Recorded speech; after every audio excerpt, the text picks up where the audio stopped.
Bismillah. Assalamualaikum warahmatullahi wabarakatuh.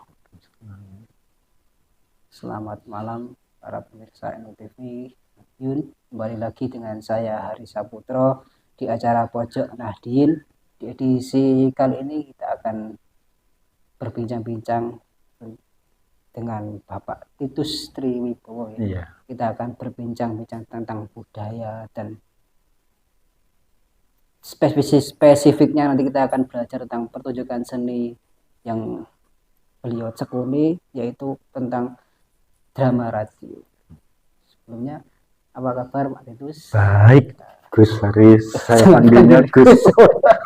Aku langsung buatin Gus. Iya, bukan kalau di Jawa orang tua memanggil anak muda itu Gus, Neng gitu. Kalau Ger, gitu. Ger, itu kalau anak kecil. Yang udah gede gitu Gus. Ya. FYI ini kalau kenal Pak Titus ini saking Facebook. Iya. Pertama kali ada satu forum ini pas Hall Gus Dur kalau nggak salah. Betul sekali. Iya. Hall Gus Dur di Tuntang 2022. Betul. Ya. 1 tahun yang lalu. Iya.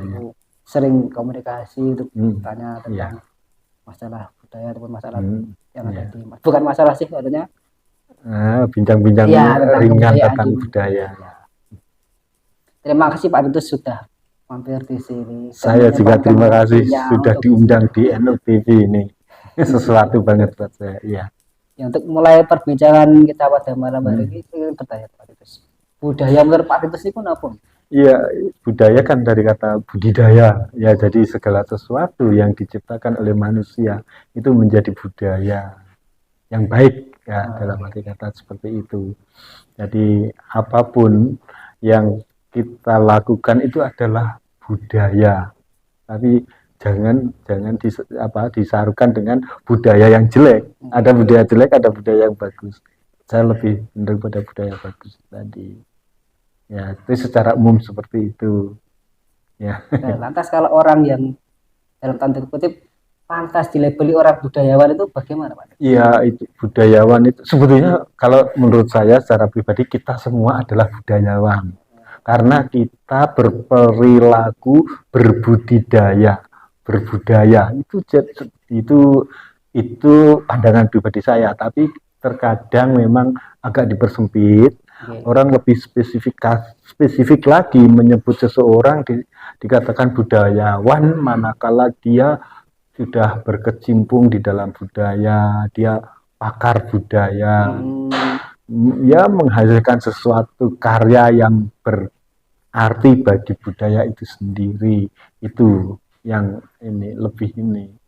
Itu. Oh, berarti budaya tidak dalam arti itu tidak bisa dilepaskan dengan seni gitu. Ya, kalau di Indonesia seni itu bagian dari budaya. Tapi di luar negeri berbeda antara art dan culture itu dibedakan. Kalau di kita masih disatukan. Seni bagian dari budaya begitu. Ini kan kalau saya coba menelisik itu budaya itu kan tidak lepas dari peranan pemerintah ataupun yang berkuasa pada saat itu mengizinkan atau tidak mengizinkan tentang perkembangan budaya itu. Iya, betul sekali, karena pemerintah itu juga hasil dari budaya manusia. Jadi ketika pemerintah mempunyai kekuasaan, dia mampu ya dalam tanda kutip, meskipun sebetulnya budaya itu tidak bisa dibatasi ya, tapi biasanya pemerintah cenderung untuk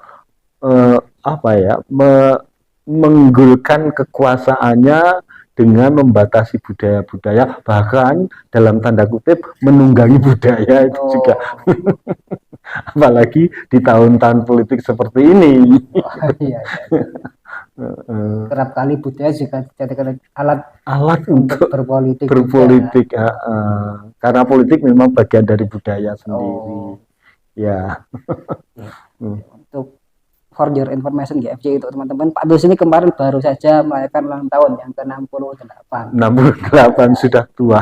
Ya, kita doakan semoga beliau tetap panjang umur, diberikan kesehatan. Amin. Bergiat dalam berbudi dan berbudaya. Gitu. Kan Pak Dus itu sudah berkecimpung banyak melampaui, mungkin sudah banyak tentang di zaman Orba ataupun malah Orla mungkin Iya. kenapa itu ada nggak Pak itu perbedaan budaya ataupun seni yang Pak itu Gini, amati gitu dari itu zaman ke zaman? kalau saya lahir tahun 56, kemudian dalam perjalanan waktu saya mengalami begitu budaya itu menjadi bagian dari apa ya, bagian dari kehidupan, nafas kehidupan masyarakat.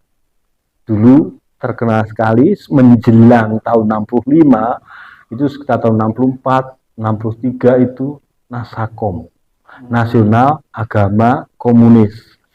Nasional itu dikuasai dalam tanda petik PNI, Ya. agama dikuasai oleh Partai NU, komnya komunisnya ya Partai Komunis Indonesia. Meskipun ada 3 pilar dalam negeri ini, ada partai-partai lain ya yang kecil-kecil, tapi yang dominan adalah ketiga partai ini. Tapi masyarakat begitu hidup berdampingan. Saya ingat ketika menjelang 65 ya, tahun 63 64 itu situasinya hampir mendekati seperti pemilu kampanye seperti sekarang ini, tapi tidak ada friksi. Di dalam saya tinggal di Madiun, di Rejomulyo itu ada lapangan, di situ ada giliran hari malam minggu ini, gilirannya Partai Nasional Indonesia tampil, minggu berikutnya NU tampil, minggu berikutnya PKI tampil, tapi penontonnya itu tidak tersekat-sekat. Ya mereka yang mengaku dirinya PNI, yang mengaku dirinya NU, yang mengaku dirinya anggota PKI menjadi satu dan menikmati itu seni-seni yang ditampilkan itu. Apa sih biasanya seni yang ditampilkan itu? Kalau dari PNI itu lebih pada tari-tari nasional, lenso, serampang 12. Kalau dari NU hadrah. Nah, kalau PKI itu yang lebih merayat itu genjer-genjer. Itu semua. Kalau sekarang mungkin kayak dangdut, kayak apa campur sari seperti itu. Jadi genjer-genjer sendiri sebetulnya adalah lagu rakyat. Tapi PKI mengadopsi menjadi seolah-olah ciri khasnya dia. Sementara PNI pun juga mengadopsi lagu genjer-genjer dengan lirik-lirik yang seperti abang-abang. Kalau genjer-genjernya PKI kan genjer-genjer yang kedoaan pating keleler gitu. Kalau PNI nanti ini abang-abang segitiga lambang PNI gitu. Nanti NU pun gitu, ijo-ijo gambar jagat lambangi NU seperti itu. Jadi masyarakat begitu menikmati seni budaya saat itu. Nah, kemudian setelah Orde Baru, komunis PKI dilarang, lagu itu dianggap identik dengan PKI, tenggelam. Lagu-lagu rakyat sudah tidak bermunculan seperti dulu. Bahkan status quo pada tari-tarian nasional yang disampaikan oleh PNI dan Pemuda Marhed yang masih eksis itu hadrohnya itu di pesantren-pesantren itu Gus. Jadi sekilas seperti itu, dan sampai sekarang saya lihat juga bagus kok itu perkembangannya. Kalau diperhatikan tidak ada friksi-friksi itu yang berpengaruh juga tentang media masa pada saat itu Pak Titus. Masa saat itu media itu tertentu, jadi yang ada tuh RRI, belum ada televisi. Kalau Kompas itu belum ada. Kalau harian itu Suara Merdeka, terus Harian Angkatan Bersenjata itu yang ada. Jadi tidak seperti sekarang kan medsos terbuka. Iya. Dan budaya baru iya betul. Jadi apa tuh pada zaman itu sudah budaya-budaya itu terkenalkan. Iya. Kalau pada setelah itu, setelahnya ya itu tadi yang saya sebutkan, bahwa semua yang berbau komunis ya pasti nggak ada. Bahkan memasang fotonya Pak Karno ketika Orde Baru masih baru-baru itu orang nggak berani, Hmm. seperti itu. Nah, baru kemudian sekian tahun kemudian baru ada sedikit kelonggaran, mereka para pengagum Bung Karno memasang buku-buku Bung Karno di bawah bendera revolusi, hilang dari pasaran. Saya mendapatkannya itu baru tahun 80-an ketika di Jakarta, di Pasar Luak itu saya dapat di bawah bendera revolusinya itu. Itu saat itu sudah terbuka. Ini tuh seperti itu. Kalau seni kan tadi sudah di Aha, olah, aha. saya direformasi seni. Ini lebih terbuka lagi, bahkan kadang-kadang kesenian kita, budaya kita tenggelam oleh budaya-budaya dari manca. Coba Oh, bayangkan anak-anak sekarang jauh lebih memahami drama Korea, iya, iya. dan saya lihat juga di televisi perkembangan drama-drama televisi yang dulu di zaman Orde Baru marak dengan segala macam ininya, sekarang sudah tenggelam oleh drama Korea dan sebagainya itu. Kalau Nah, begitu perlu nggak peranan dari pemerintah untuk menfiltrasi budaya dari luar? sangat-sangat perlu.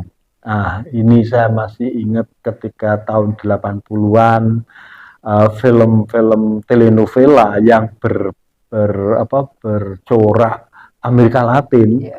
itu ada kebijakan dari pemerintah saat itu agar mereka menggunakan bahasa bukan bahasa yang populer, bahasa baku. Jadi dialog itu antara satu pemain dengan pemain lainnya itu memakai bahasa Indonesia baku.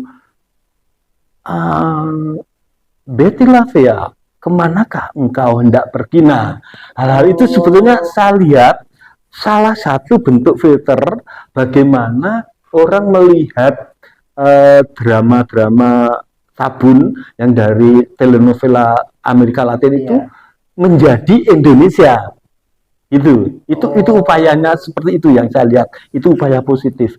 Bahkan kemudian ketika itu saya di Jakarta, anak-anak muda mengikuti gaya-gaya bicara seperti iya, iya, itu iya. sempat tren itu waktu itu. Nah, itu ya kalau dikembalikan sih nggak mungkin ya, karena sekarang eranya sudah lain Iya, iya. lagi, tapi mungkin saya tidak tahu upaya apa yang harus kita lakukan gitu.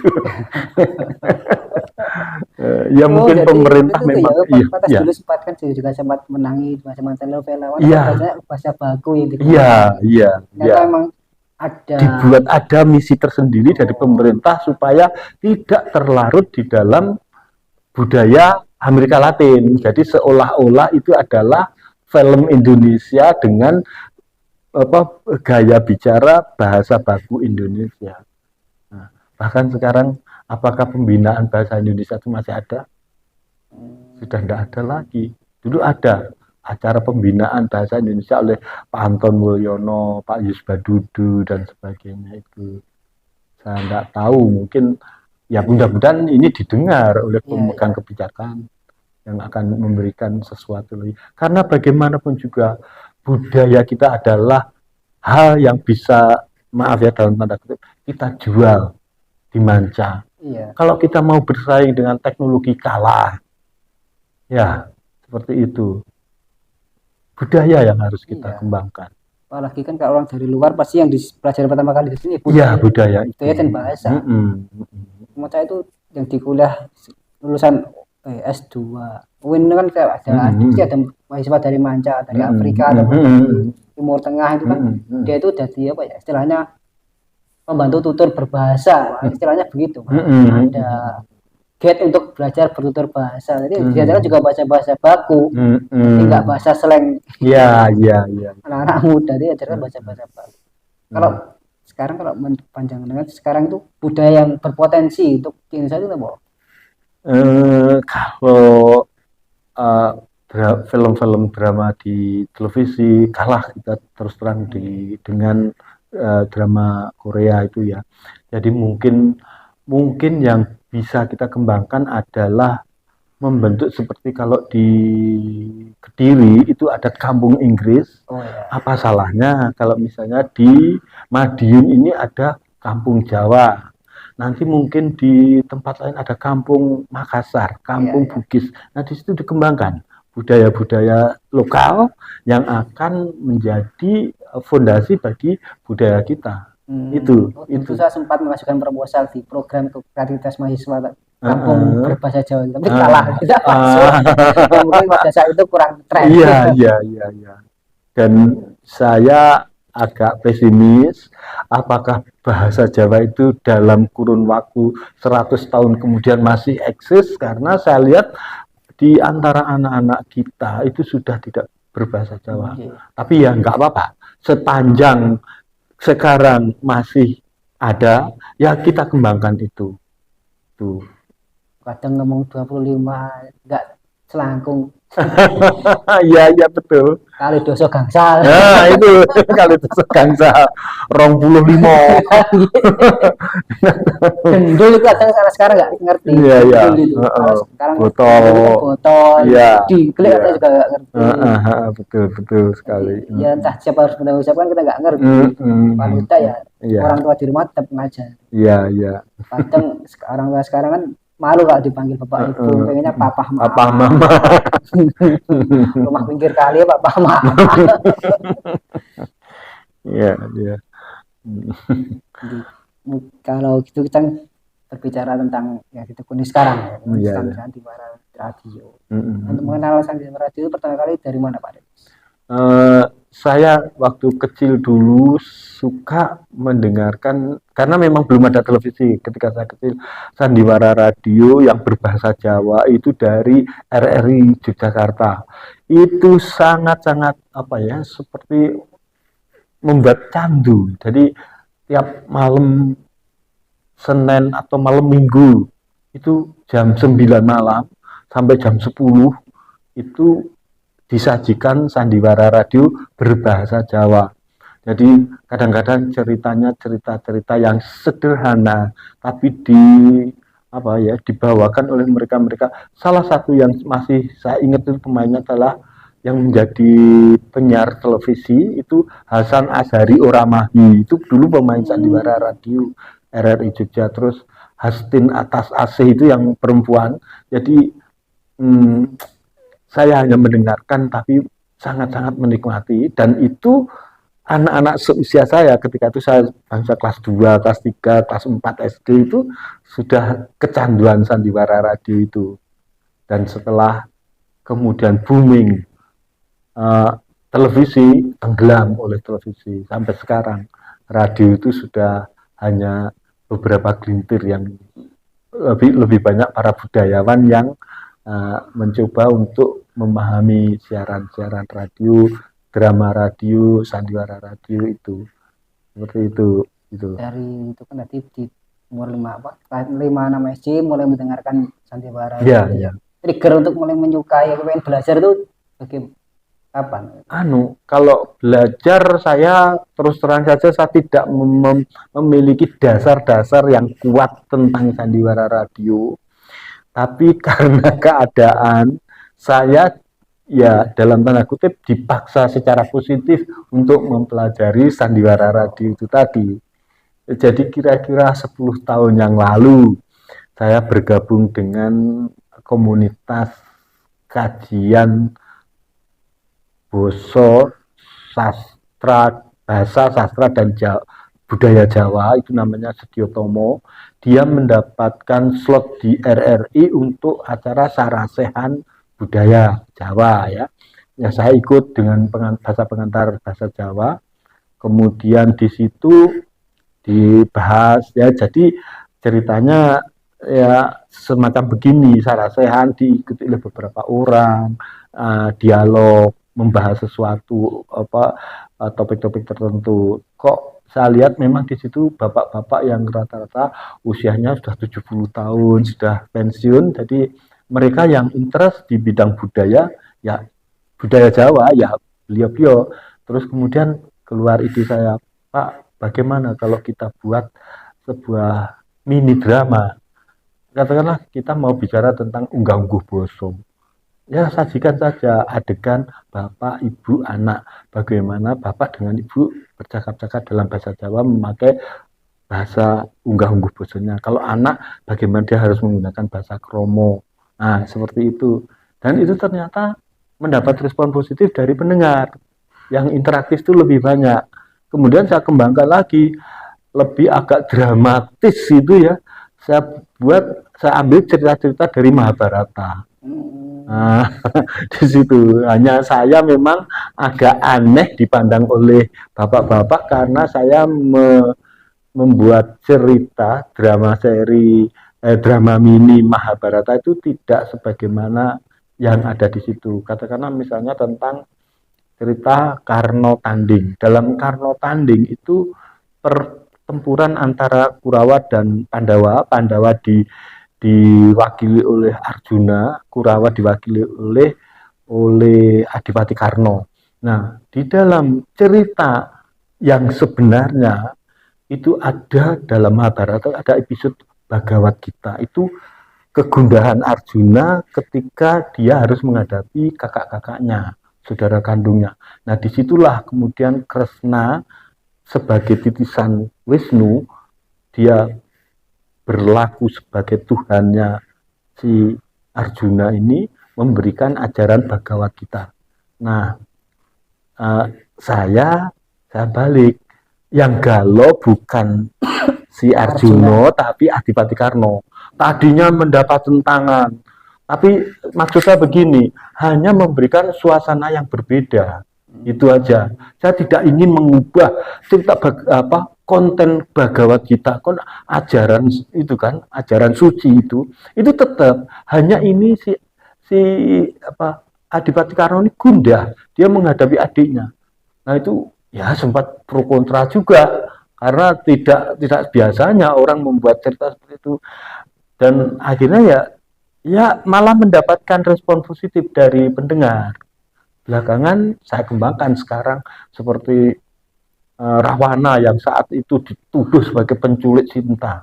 Saya kembangkan menjadi cinta platonik sang maharaja. Jadi cintanya Rahwana kepada Sita itu seperti apa? Saya gambarkan itu. Ya ini sekedar ilustrasi tentang itu aja, dan itu sebetulnya antitesis ini yang dinanti-nanti oleh pendengar, bahkan pemirsa di televisi itu. Kalau ada cerita yang sifatnya bertentangan dengan yang lumrah, banyak sekarang plot twist gitu. Coba Sengkuni saat ini dianggap dia sebagai orang yang licik. Orang tidak melihat kenapa Sengkuni berbuat licik, kenapa Sengkuni berbuat ini. Karena apa? Dia ingin keponakan-keponakannya itu hidup hidup mulia gitu. Iya. Sampai dia korbankan dirinya. Bahkan dalam cerita Mahabharata itu ada cerita Sengkuni itu waktu di penjara bersama saudara-saudaranya. Kalau di India dia memakan anjingnya. Kalau di Indonesia karena anjing mayoritas kita Muslim ya, anjing nggak boleh dimakan, memakan bangkai saudara-saudaranya yang ada di dalam, meskipun bangkai juga haram ya, tapi untuk menggambarkan itu loh. Jadi seperti apa sebelumnya Sengkuni itu berani berkorban. Nah itu kemarin saya buat pengorbanan Sang Haryosuman. Haryosuman nama mudanya Sengkuni itu tadi. Ya itu yang coba saya angkat bersama teman-teman, dan kebetulan teman-teman juga mendukung. Jadi mereka dengan sukacita menyambut, memerankan dengan mencoba yang terbaik seperti itu. Jadi kan kebanyakan kisahnya diambil dari Mahabharata. Kalau saya tuh seringnya tuh kalau dilihat di YouTube tuh drama radio tuh paling populer di Jakarta kan paling yang trio Patrio gitu. Bermain dengan diamornya kan akhirnya divisualisasi televisi kita nggak rencana untuk nanti visualisasi meskipun budgetnya lebih mahal. Ada rencana kayak gitu Pak Titus? Sebetulnya ya itu tergantung dari ini. Bahkan saya sempat melontarkan ketika itu dengan radio swasta ya, bukan RRI. Saya punya sebuah cerita di dalam angan-angan saya bahwa cerita yang tentang kehidupan manusia bisa gambarkan sebagai bintang-bintang di langit. Jadi saya judul Kerlap Kerlip Bintang di Langit. Saya sampaikan pada pihak pengelola radio swasta itu, wah bagus sekali Pak Titus, tapi Pak Titus silahkan cari sponsor karena apa, keberadaan cerita itu akan sangat didukung adanya sponsor, dan saya sangat miskin di dalam mencari sponsor. Jadi ya itu tinggal cerita tinggal ada dalam angan-angan saya. Yang sekarang saya lakukan ya cerita-cerita di RRI itu bersama teman-teman. Saya mengambil settingnya itu Madiun pada zaman pemerintahan kolonial Belanda. Itu disebutkan Madiun Gemeente. Jadi kota Madiun ya, Madiun Gemeente itu settingnya sekitar tahun 1915 sampai 1920. Ada seorang saudagar yang bernama Kartawijaya. Dia memiliki istri bernama Kus Andaria, anaknya panggilannya si Bungsu dan si Sulung dan si Bungsu. Nah, cerita berkisar keempat mereka, tapi kemudian saya kembangkan lagi bahwa mereka dengan asik, katakanlah terakhir kemarin si Bungsu mendapat tugas untuk membuat cerita sejarah. Nah, oke, saya buat cerita bahwa si Bungsu ini loh Bu, saya membuat cerita tentang sejarah itu Ken Arok. Oke, dibuat cerita sepak terjang Ken Arok. Itu yang memerankan ya Ken Aroknya bapak, ibunya Ken Dedes, si Bungsunya menjadi Kebojo karena settingnya berhenti sampai sampai pembunuhan Kebojo dan pembunuhan Tunggul Ametung ya. Jadi saya mencoba memasukkan cerita sejarah, cerita Mahabharata, wayang, cerita rakyat nantinya mungkin itu di dalam setting yang itu tadi, dalam sebuah setting keluarga di Madiun pada zaman pemerintahan kolonial Belanda. Jadi untuk mengingatkan ini loh, dulu kita pernah dijajah Belanda tapi tetap eksis sebagai seorang keluarga Jawa yang ada di Madiun, tinggalnya di jalan sekarang Diponegoro tapi dulu namanya Wilhelmina Straat. Nah itu saya sebutkan untuk memberikan gambaran-gambaran tentang Madiun pada zaman kolonial itu tadi. Itu Mas. Ilmunya Pak Titus itu banyak sekali ya. Sejarah tentang Mahabharata, tentang kolonial Belanda itu dipelajari dari mana? Terus baca buku atau apa? Ya itu memang dulu ketika SD SMP saya suka dengan pelajaran sejarah. Nah itu, terus kemudian ketika saya harus berkecimpung di bidang budaya, saya mau tidak mau harus mempelajari itu. Bahkan ketika saya tidak memiliki latar belakang pendidikan sastra ya, saya mengenal sastra itu hanya di SD sama SMP, kemudian di SMA itu saya di sekolah kejuruan farmasi, di S1 saya di ekonomi, tidak ada sastra. Saya mempelajari sastra dengan mempelajari kedokteran sama-sama sulitnya. Tapi saya berusaha untuk memahami dan menarik. Kemarin saya melihat tampilan teater anak-anak Unipma, dia menyampaikan gagasan adopsi dari karya W.S. Rendra. W.S. Rendra pun sebenarnya diadopsi dari cerita luar negeri dan Kereta Kencana. Dia adopsi menjadi judulnya Pintu Kereta, sama anak-anak baru semester 5 dibuat cerita Jati Diri. Waduh, saya acungi jempol dan saya bilang spektakuler untuk anak-anak yang mau belajar drama seni seperti itu. Meskipun saya tidak tahu apa sih yang mereka ceritakan, tapi saya menikmati adegan demi adegan. Saya sampaikan pada mereka ketika sesi dialog bahwa saya di Jakarta, saya tinggal di Jakarta lama, saya melihat sajian seperti ini kalau di Jakarta itu kalau nggak di Taman Ismail Marzuki ya di Gedung Kesenian Jakarta. Itu bayarnya mahal. Di situ bayar cuma 5.000 dengan tampilan seperti itu, pencahayaan, lighting, terus blockingnya, bagaimana anak-anak itu dalam 2 bulan mendalami dialog, hafal bener-bener itu sangat-sangat, dan itu kalau dikembangkan di Madiun, Madiun akan menjadi kota yang berbudaya tidak kalah dengan Solo maupun Jogja.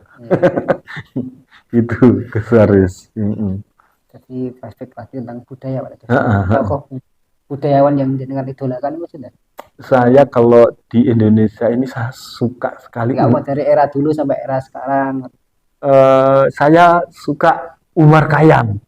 Itu budayawan, kebetulan dia lahir di desa yang satu ini dengan ibu saya.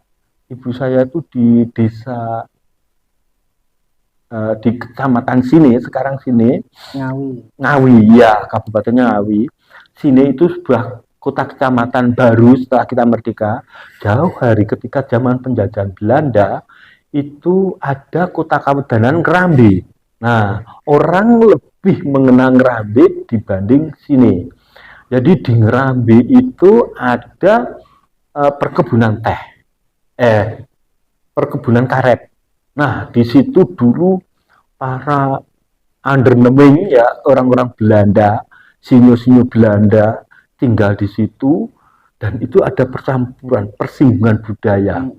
Jadi di tempat di desa Mojorejo sini ibu saya itu, di sebelah ada jalan, di sebelah selatan jalan itu orangnya wajahnya tuh Indo, cantik-cantik, yang laki-laki juga kayak sinyo-sinyo, yang seberang jalan itu Jawa, cantik tapi bener-bener Jawa. Dan secara agama ya, yang di sini lebih banyak penganut Katolik, yang di sini Islam. Nah, itu mungkin saya tidak tahu persis karena belum ada penelitian.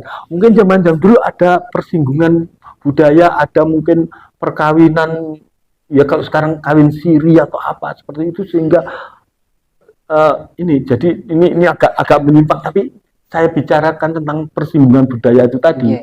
Dan itu oleh Umar Khayyam ditulis dalam bukunya Para Priyayi, yang sampai sekarang belum saya temukan. Bahkan ada seorang penerjemah, Mas Fatkur Rohman, itu memberi di sampul buku Para Priyayi itu ada batu tulis sabak ya, batu tulis bertuliskan gini: Vereniging Martojoyo Mardijoyo di Ngrambe 1913.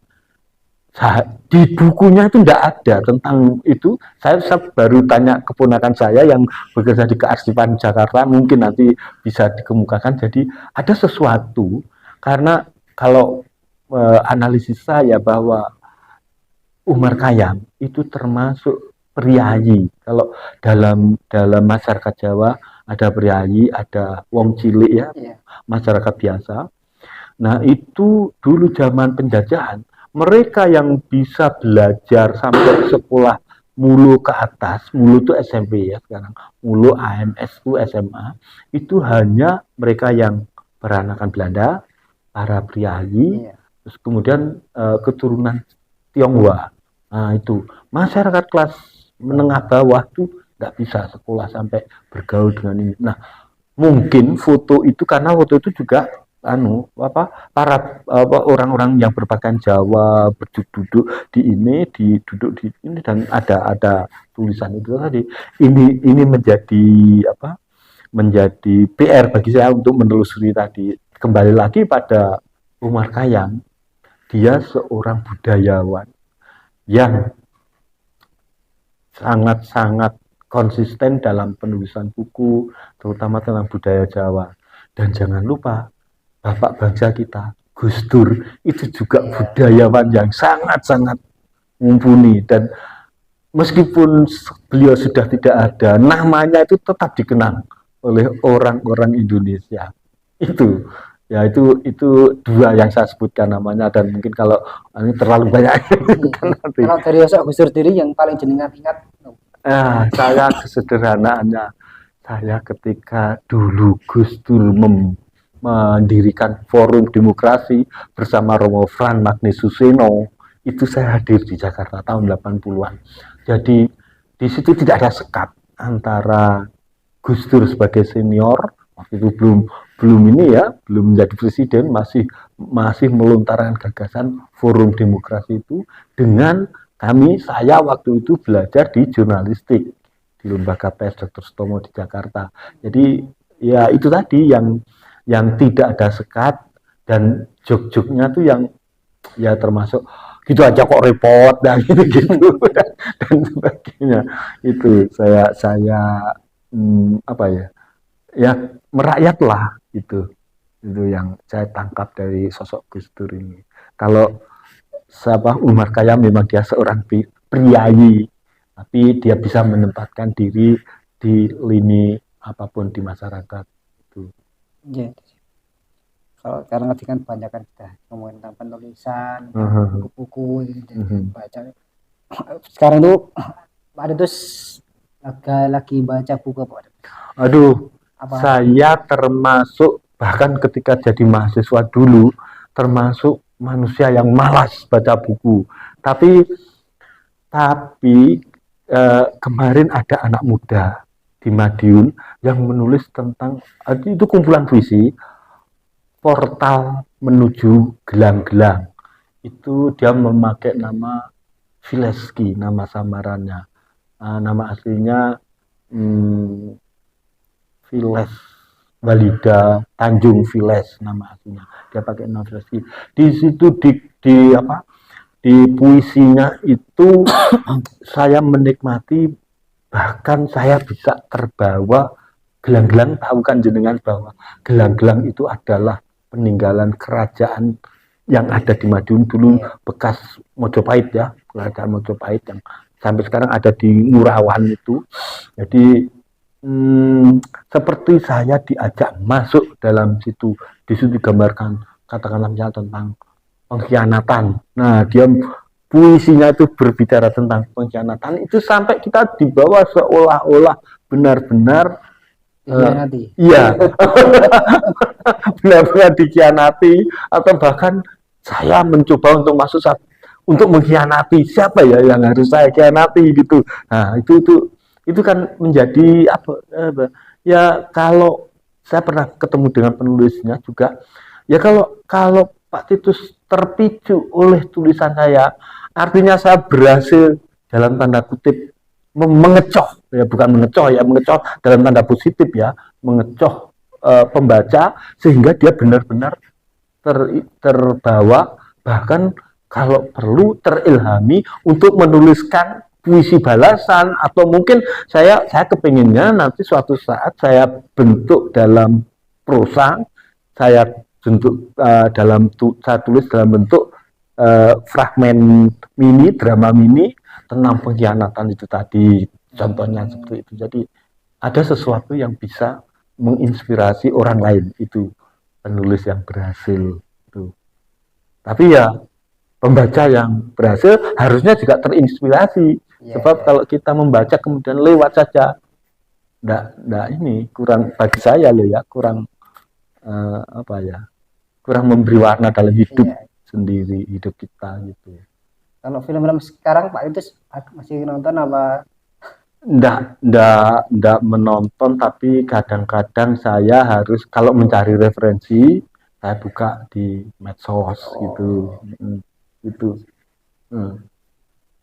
Ya, terima kasih Pak Ustaz, semoga ilmu yang dibagikan dan pengalaman yang dibagikan. Iya, pengalaman saja, pengetahuan bukan ilmu. Terima kasih Pak Ustaz. Mungkin sebelum kita tutup, ada nggak pesan-pesan untuk teman-teman tentang budaya ke depan itu harus bagaimana tentang budaya?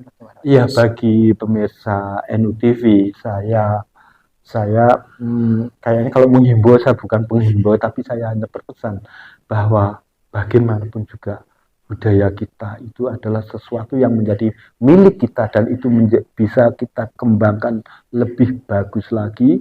Budaya akan berkembang seperti apa nantinya tergantung pada pemirsa semua. Saya kira itu aja, Gus. Terima kasih. Oh, ini belum ada kelewatan. Ya. Sosok pemimpin dalam versi menurut Pak Titus tentang budaya itu bagaimana? Ah, Kan pasangan pada pilpres kalau nggak dibahas itu nggak iya, kurang tepat. iya.